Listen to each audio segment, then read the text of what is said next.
সবাইকে good evening. এই তো রেডি হয়ে গেছি, মাতৃ সম্মেলনে যাব।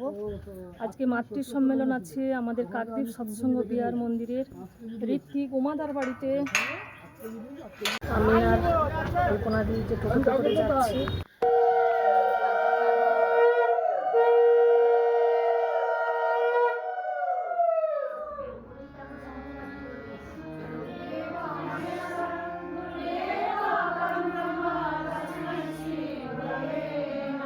মায়েরা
সবাইকে আমার রাজনীতি জয়। আমরা মায়েরা, মা মানে তো জননী, মা মানেই লক্ষ্মী মা। তা আমার বসে বসে ঠাকুরের দয়ার কথা একটা খুব মনে পড়ছে। মানে মায়েরা সবসময় একটা পুত্র সন্তানের জন্য সবাই মনে যেন একটা আকুঙ্খ হয়, যেন সবাই যেন একটা পুত্র সন্তান হয়। এটাই আমার মনে হলো যে মানে ঠাকুরের দয়া যেগুলো আমরা পাই সেগুলোই ঠাকুরের মানে আমাদের মাতৃ সম্মেলন হোক, সৎসঙ্গ হোক, সেটাই বলতে হয়। এটাই আমাদের জীবনে বাস্তব। তা সত্যি কথা বলতে কি, যখন একটা সন্তান হয়, ছেলেই হোক আর মেয়েই হোক, তখন দ্বিতীয় সন্তানটা প্রত্যেকটা মায়ের, তার শাশুড়ি মায়ের, তার পরিবার, তার হাজবেন্ড সবাই চায় যেন একটা পুত্র সন্তান হয়। কিন্তু আমরা কিন্তু ঠাকুরকে ধরে এটাই আমাদের প্রত্যেকটা মানুষের রন্ধ্রে রন্ধ্রে ভাবা উচিত যে কিসে আমার মঙ্গল, এটাই যেন ঠাকুরের পথ। এটাই আমাদের সবসময় ভাবা উচিত। তার এই ভাবনাটা কখন আসবে, যখন আমার ভেতরে ঠাকুর জীবন্তভাবে বিরাজমান, মানে আমার চলা ফেরা সবসময় যেন আমি তাকে যেন বলে কাজ করছি। যেমন আমি সংসারের কাজ করি, বাইরে যাই, ছেলে মেয়েদেরকে করে যাই করি না কেন, তাকে জানি যেন করি। তখনই আমাদের মনের ভেতরে তার সবকিছু এই ভাবটাই আসবে। তা যখন দেখছি যে কন্যা সন্তানের থেকে পুত্র সন্তানের মানে সবসময় তো আমার বংশ প্রদীপ যেন থাকে, সেই জন্য আমরা সবসময় একটা পুত্র সন্তান চাই। কিন্তু আমার নিজের কথাই আমি বলছি, আমার যখন বড় মেয়ে হওয়ার পরে, আমার যখন ছোট মেয়ে মানে আমার একটা আমি ভাবছিলাম, সবাই বলছে যে তুমি নাও, তোমার একটা আবার পুত্র সন্তান হবে। তা আমাদের পুত্র সন্তান হওয়ার জন্য ঠাকুরের বইতে কিছু বিধান মতন লেখাও আছে। তা সেই রকম ভাবে করলেই হয়। কিন্তু অনেকের কাছ থেকে শুনেছি যে আচার্যের কাছে আশীর্বাদ নিয়েই ওটা করতে হয়। আবার অনেকে আশীর্বাদ না নিয়েই অনেকে করেছে, কিন্তু পুত্র সন্তান হয়েও কিন্তু অনেক সমস্যার সম্মুখীন হয়েছে, সেটা আমি বলছি না। কিন্তু ঠাকুরের আশীর্বাদ নিয়ে এটা নেওয়াটাই খুব ভালো। তা অনেক সবার সঙ্গে যাচ্ছি, মায়েদের কাছ থেকে অনেক শুনি, অনেকে আশীর্বাদ নিয়ে হয়েছে। আমাদের প্রতাপ দা যে 3টে মেয়ের পরেই, 2টো মেয়ের পরে আবার আশীর্বাদ নিয়েই তখন আবার পুত্র সন্তান হচ্ছে। কিন্তু আমার মনে হচ্ছে না, যেটা ঠাকুরের মনে হবে, যেটা আমার পুত্র সন্তান হবে কি কন্যা সন্তান হবে, আমার যেটা মঙ্গল হবে যেন সেটাই হয়, এটা আমার মনের ভেতরে। কিন্তু এই তখন কি হচ্ছে, এবার আমি ঠাকুর বাড়িতেও গেছি, যে দাদা সেই সময় আমাকে আশীর্বাদ করে বলেছেন যে ডাক্তার দেখাতে, ভালো চিকিৎসা করতে, কোনো পুত্র সন্তান কি ব্যাপার, কি কোনো ওষুধপত্র খাওয়া, অনেক গাছের ব্যাপার আছে, সেগুলো খাওয়া, সে কিছু করে। সত্যি কথাই বলতে কি, আমার সেই সময় এখনো মনে পড়ে যে মায়েদের ভেতরে যে মনের ভাবটা, যে এই ভাবটা একদমই যেন না থাকে। সবসময় আমাদের ঠাকুরের কাছে এটাই পারতো না। বলার উদ্দেশ্যটা হচ্ছে এটাই যে কন্যা সন্তানই হোক আর পুত্র সন্তানই হোক, যাই হোক না কেন ঠাকুরের কাছে এটাই প্রার্থনা করতে হয়, ঠাকুর কিসে আমার মঙ্গল জানি না, তোমার ইচ্ছাই যেন আমার ভিতরে পূর্ণ। এই ভাবটা যদি আমাদের সবসময় থাকে তাহলে আমরা বুঝতে পারবো যে আমার পুত্র সন্তান হলেই কি আমার মঙ্গল হবে জীবনে।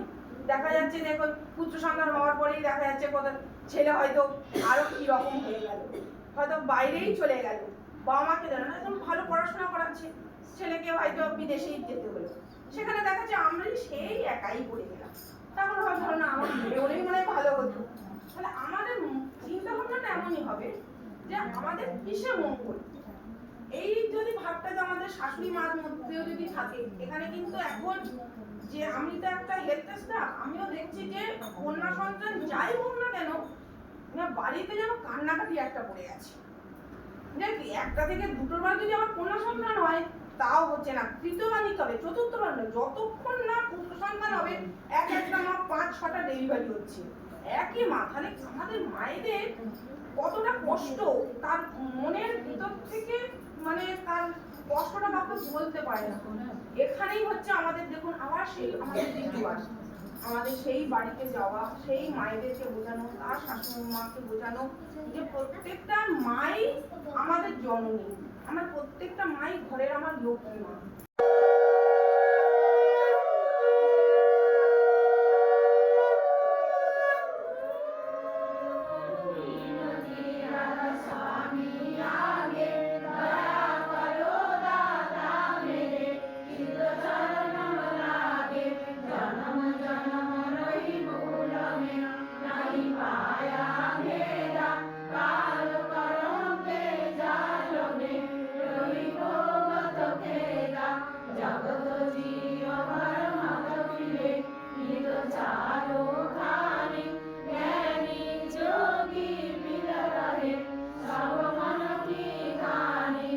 তার বাড়িতে সত্যি পরম সৌভাগ্য।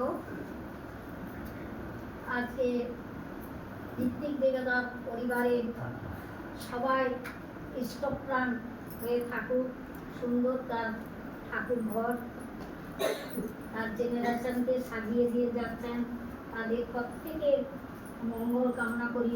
এবং এই আমরা কাছাকাছি যতদূর যাই আমাদের প্রত্যেকের শুভ মঙ্গল কামনা করি এবং উপস্থিত যেসব মায়েরা আজকে উপস্থিত হয়েছেন প্রত্যেকের সর্বাঙ্গীন মঙ্গল কামনা করে 5 মিনিট নাম জপ করব। নামের সময় হল শ্রী ঠাকুর অনুকূলচন্দ্রের শিরস্থিত গ্রন্থ সত্যাবিত